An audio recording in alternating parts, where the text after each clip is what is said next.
থেকে শুভ সকাল জানিয়ে আমার ভিডিওটা শুরু করছি। সবাইকে আমার চ্যানেলে স্বাগত। তা আজকে একাদশী, তা একাদশী মানেই আমার রান্নার পালা, কারণ মা আর বাবা একাদশী পালন করে, তাই আমার আর ওর জন্য আমাকে একাদশী দিন রান্না করতে হয়। তা আজকে আমি আপনাদের সাথে শেয়ার করব আমি আজকে কী রান্না করলাম।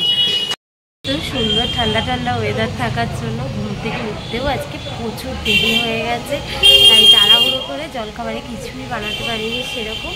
তাও যা বানিয়েছি আপনাদের সাথে শেয়ার করছি, চলুন দেখে নিন আমি জলখাবারে কী বানিয়েছি আজকে।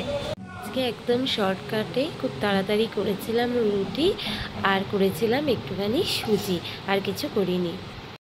আমাদের বাড়িটা রাস্তার ধারে হওয়ার জন্য না সারা দিনই প্রচুর গাড়ি ঘোড়ার আওয়াজ হয়, আর আপনারা হয়তো শুনতেও পাবেন গাড়ি ঘোড়ার ব্যাপক আওয়াজ। তা কিছু করার নেই। এখানে এখন বৃষ্টিটা একটু কমেছে, এই দেখুন বাইরের ওয়েদারটা, সারা রাত বৃষ্টি হয়েছে।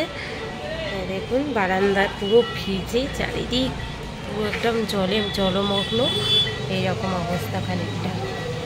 এইটা আমার সেকেন্ড ব্লগ। আমি এই কিছুদিন হলো ভিডিও বানাচ্ছি। আপনাদের যদি আমার ভিডিও ভালো লাগে অবশ্যই লাইক, কমেন্ট অ্যান্ড সাবস্ক্রাইব করবেন, এবং আপনাদের বন্ধু, আত্মীয় স্বজন, চেনা পরিজন সবাইয়ের সঙ্গে আমার ভিডিও শেয়ার করে দেখবেন, তাহলে আমার খুব ভালো লাগবে। এটাই আপনাদের কাছে আমার রিকোয়েস্ট।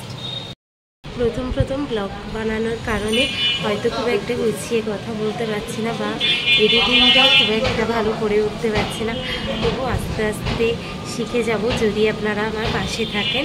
আপনারা আমার অবশ্যই পাশে থাকেন, তাহলে আমি এগিয়ে যেতে পারবো। আজকে আমার রান্না করতে করতে এত দেরি হয়ে গেছিলো যে ওই খাবার বাড়তে আরম্ভ করে দিয়েছে। এই যে পটলের খোসা বাটা, যেটা আমি ইউটিউব থেকে শিখে করেছিলাম, খেতে কিন্তু খুব ভালো হয়েছে।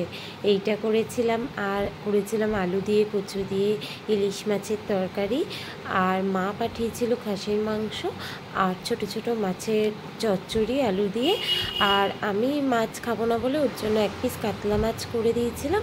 এই ছিল আজকের ভিডিওটা, এখানেই শেষ করছি। পরের একটি ব্লগে আপনাদের সঙ্গে আবার দেখা হবে। ততক্ষণ আপনারা সবাই খুব ভালো থাকবেন। টাটা।